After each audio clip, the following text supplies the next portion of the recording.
Hello, this is Annie with a new video. Here's the thing.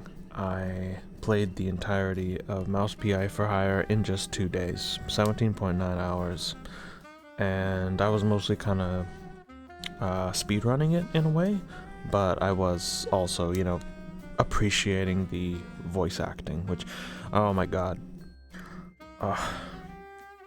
Troy Baker, he was having the time of his life. Whoa, voicing Jack Pepper. Fantastic. It was so much fun. All of the puns, all of the dialogue. It was fantastic. Now, the thing is, I know about this review, but I never took a look at it. The only thing I know about it is that it was a 6 out of 10. A lot of people were clowning on it, but I don't know anything about it. So I wanted to go through the review, especially now that I have the experience with the game. So I think that it's extremely fair for me to go through it now. So, I also have the soundtrack playing in the back. I managed to get it on deluxe. So, Mouse PI for Hire review. For God's sakes, man, what about the gumshoes? And they're showing gameplay of the baseball card game.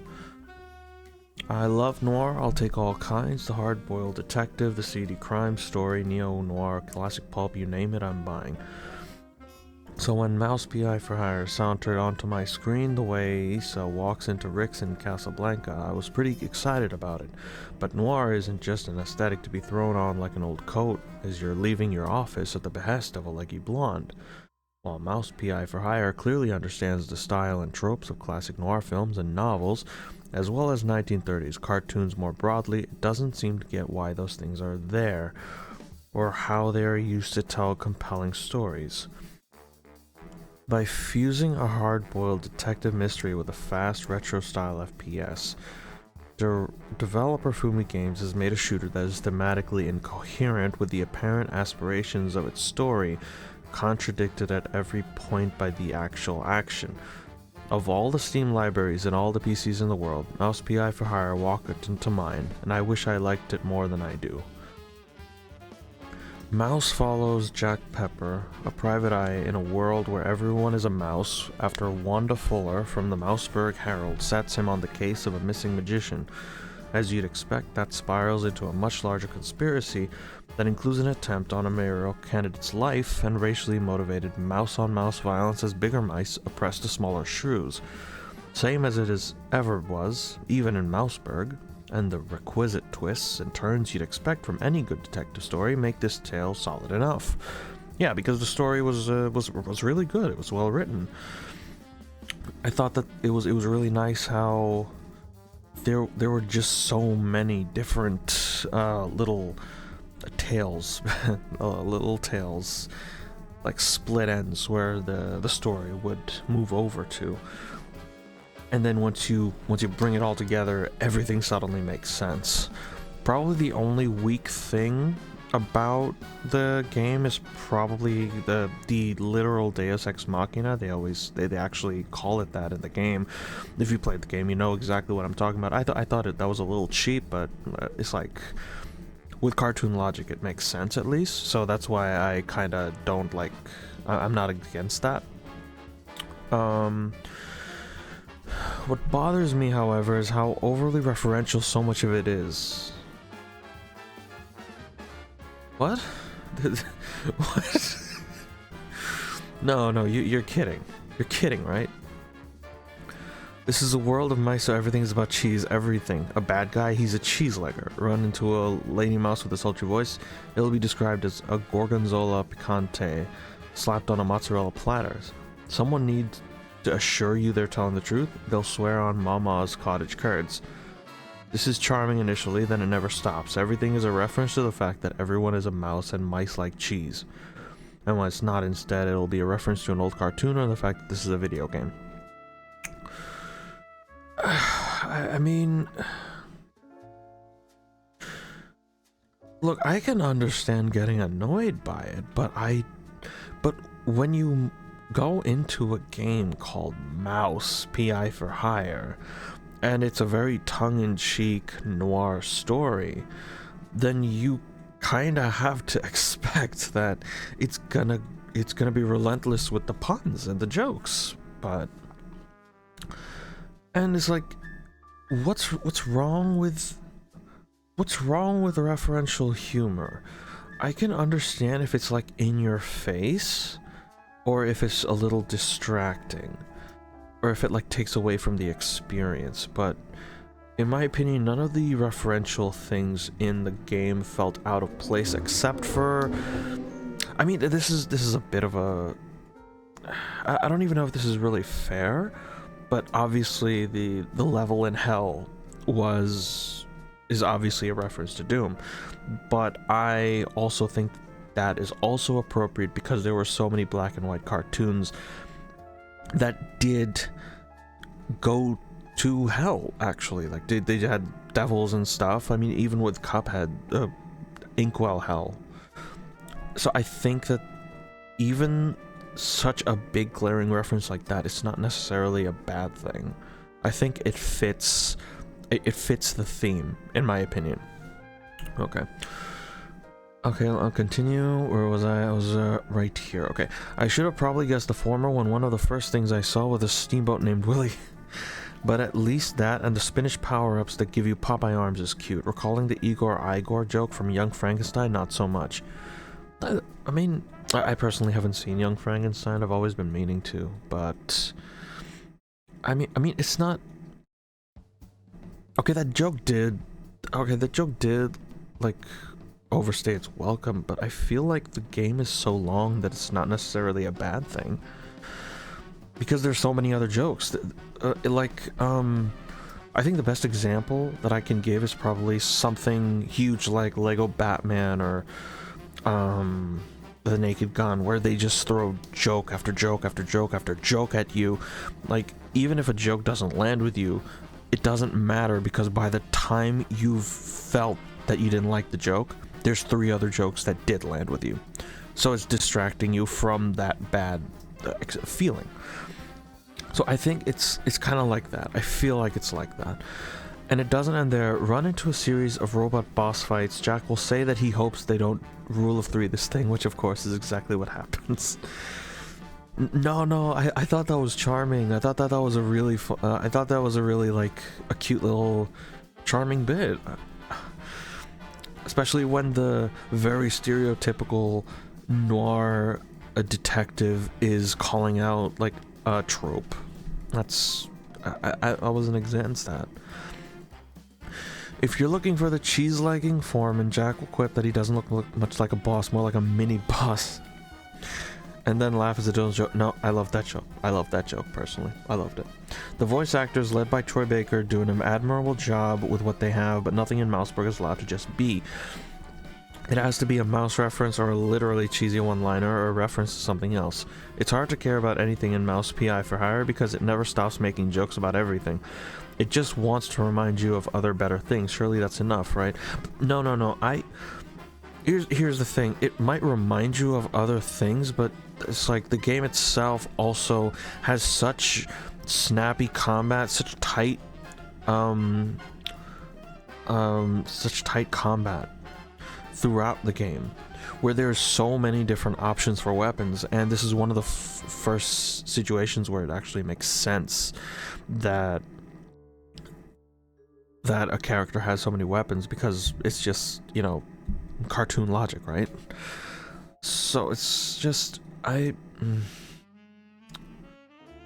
don't think that the references hurt the game at all. I think that they help it more than that.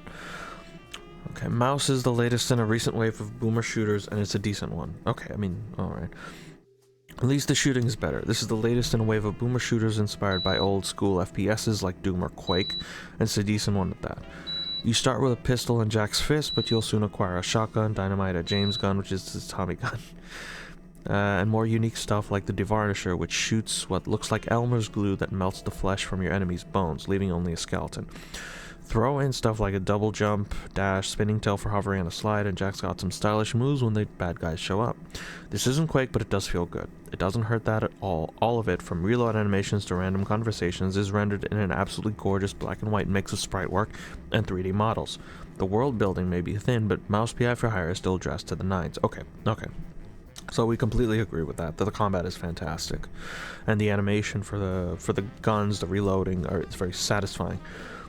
Even here though, I have issues. Weapons can feel weak, especially the shotgun. It's got the audio kick of a pop gun, and there's a strange disconnect to seeing something that sounds like a kid's toy blow off some poor mouse's head as you paint the white of the world with the black ichor that spews out of his neck.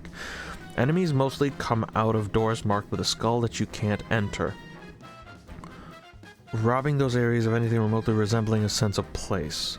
Levels also really like to pull the "we're going to lock you in a room and throw baddies at you until they're dead or you are" shtick a little too much for my taste.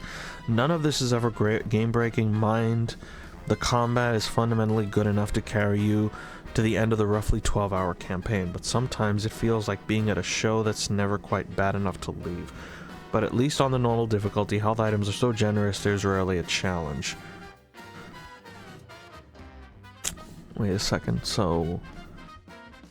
I mean, I can understand the disconnect. I can't understand that, but... But wait, is he complaining about that it's like too, like, gory or explicit with its violence in a cartoon show? Like, like maybe it would be a little funnier if when you shoot like one of the guys, instead it just kind of like disintegrates their head like in an old cartoon. That would be, I personally think that would be funnier, and it would work in the game much. But it's like, it's such a small little nitpick that I don't think it's necessarily like worth harping on. Favorite modern boomer shooter. I have played Ultra Kill, but my hands, they are so messed up that I can't really enjoy it. I might play it again with the lowest difficulty, because I just can't do it. Like any good boomer shooter, there are plenty of secrets to find: newspapers, cash, weapon upgrades, schematics, baseball cards, and so on. Fragile walls to blow up, and even lock safes to open with your tail, which pulls double duty as a lockpick. Some of those locks are on a time limit or must be solved in a limited number of moves, and you only get one shot at the good stuff they hold. Others are so easy you could probably solve them by letting an actual mouse run over your keyboard. It's very jarring. I both agree and disagree with this, because I personally think that the most important ones should be accessible in case people don't like puzzles, because I think this problem was very big with BioShock, and another example I think of personal experience is Deus Ex Human Revolution, where the hacking minigame was so tedious and so annoying, and you have to do it like 50 times. It's just like you don't want to do it. So personally, the lockpick minigame in this game is probably one of the best I've ever played, and I think that it's just a genuinely well done hacking minigame. It's not very long, it doesn't overstay its welcome, and it's a little fun at times, you know. It's not too complicated. Sometimes the complication is that, you know, you got to be a little bit more careful, you got to do it in a certain amount of moves, or you got to like do it at a time limit, but it's not so bad. Okay, continuing. Once you're done with the level, it's back to the hub, which encompasses Jack's office, the local bar, store, weapons, upgrade shop, and so on. My favorite thing here is the baseball card minigame you can play at the bar. You'll switch between pitching and batting, being at bat using the cards in your hand, players and abilities to try and score as many runs as you can. It's fun. What I like less is the whole being a detective thing, mostly because I never got to actually do it. Any clues you find will be pinned to Jack's caseboard, and once you get them there, Jack will just intuit where to go. No work on your part required. What's the point of being a gumshoe if all the answers are handed right to me? I don't fully disagree with that. I think it would be really fun if you could ascertain the result, the truth yourself. I think that would be pretty cool. But I also want to personally give some grace to the developers, and because of the fact that I was made aware that the game was made by a first-time studio, and they would normally only do animation. So I want to believe that if they had thought about it and they were able to get around to that kind of complication, that they would have done something like that. But I'm not. While the point is valid, I don't think that that's a nitpick personally.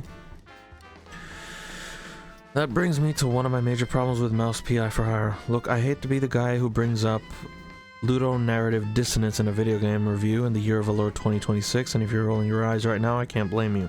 But it's an actual issue here. Jack Pepper is a PI who kills more people in a single mission than Philip Marlowe has in every book Raymond Chandler ever wrote combined. I don't care how corrupt the cops are, a private detective can't break into a police station and slaughter them en masse and then go about his day. In one particular nonsensical scenario, Jack inadvertently burns down an opera house to save a guy running for mayor, and he ends up fighting an opera singer and shoots her. Is she dead? Did I just kill an actress for being angry I burned down her workplace? If I didn't, have I left her alive and unconscious inside a burning building?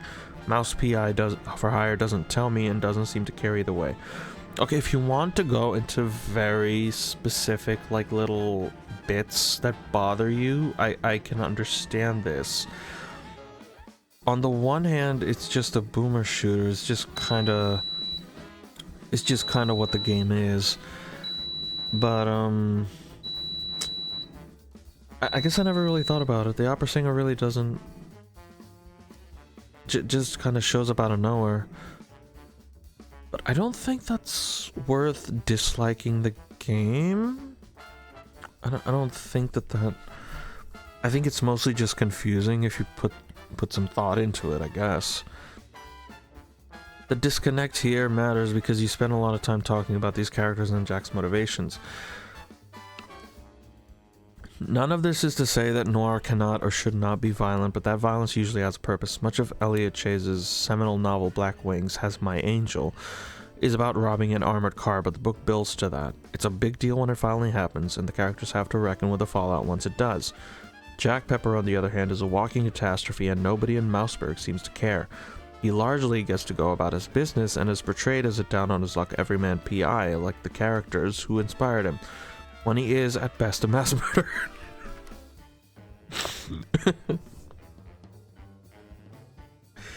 Damn. I don't know, that just makes me laugh so much. It's just, like, I understand the dissonance, but it's like, it's still, it's the game. It's, you know, it's the game. It's a boomer shooter. That's what it's supposed to be. But like, I get it, but it also, oh, man. Does that make for a more fun video game? Maybe, but it's bad noir and a worse detective tale. Oh. No, I don't agree with that at all. It was a fantastic story.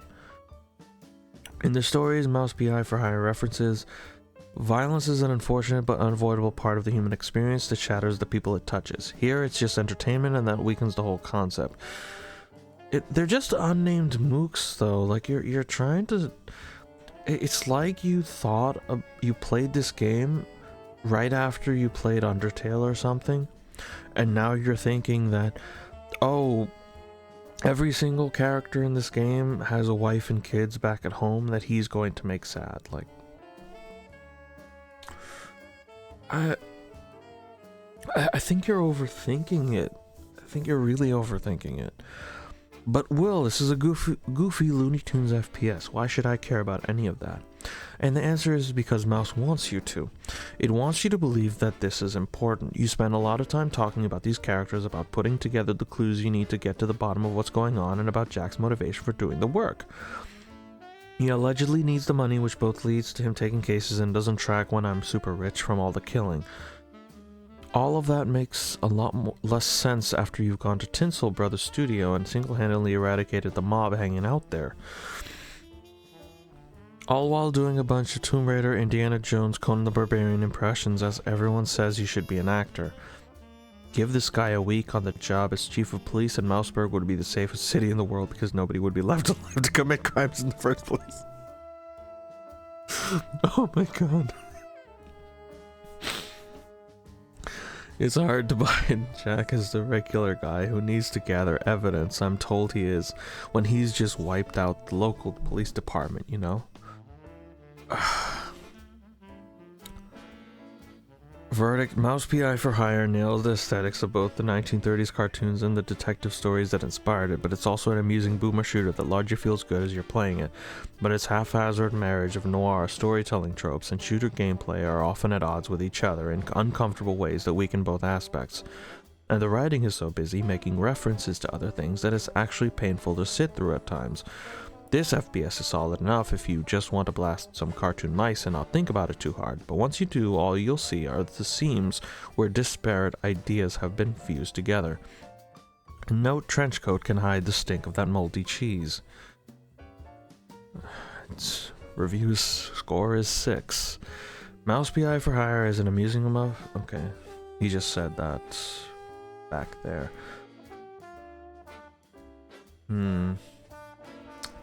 Man, I don't know, IGN. Another L for IGN. This review is weird, extremely nitpicky. Right? Right? Like, I understand personally disliking it. Here's the thing. I personally think that if you're reviewing something and you have a bit of biases, you would express that in the review, but you would also acknowledge just how you feel that thing would generally be received by the average audience. Like, I'm not saying that if something bothers you too much that you should just ignore it completely, but just mentioning it and giving your reasoning, and then just making it clear that, oh, this game bothered me in this way or other, but I'm still giving it a good grade because I don't think that takes away from the enjoyment of the game itself or the quality of the game. But it's just oh my god. Let's see some other comments. Looks like IGN is going to be an outlier on this one too, seeing much higher scores elsewhere. Yeah, everywhere has given it a great score. IGN's review score is not all that surprising. Seems like the reviewer is an actual noir genre connoisseur, and while Mouse PI nails the aesthetics of the noir genre, it is all very surface level, which disappointed the reviewer. It's like a Pokemon fan criticizing a Pokemon game and giving it a bad score, because the Pokemon fan expects more from it, or at least more than someone like me who is not a Pokemon fan and thinking the game is fine. Just gotta read reviews and get where the person reviewing the game's headspace is at to come up with your own conclusion. I mean, oh god, but you're a game reviewer though. You're not a noir reviewer. If you were reviewing it as a fan of noir and you were reviewing it as a noir product, then I completely understand. There's open space to criticize a story, and I would completely understand that, but that shouldn't tank your enjoyment so much that you give it a 6 out of 10. Like, not everyone is a noir expert. It's not... I don't... The Crimson Desert, haven't played that. Here we go again with the odd review. I swear IGN and GameSpot take turns alone. 6 on this, 8 everywhere else. Kinda weird. The animation style, the Doom old boomer shooter here, shooter mechanics, and all the film noir detective stuff. Getting this and Pragmata. I do actually plan to get Pragmata, I just can't afford to get it right now. Boomer shooter, a teenager, right? This. It is a boomer shooter though, but oh, it's just someone who doesn't know what it is. I don't think I can come here for reviews anymore. Also, with so many resources, they don't really break news stories anymore either.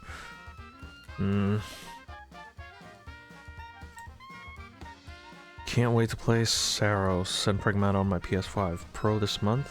I'm still making my way through Crimson Desert. Lots of good games releasing this year. Is this poking fun at the fact that all those games got bad reviews?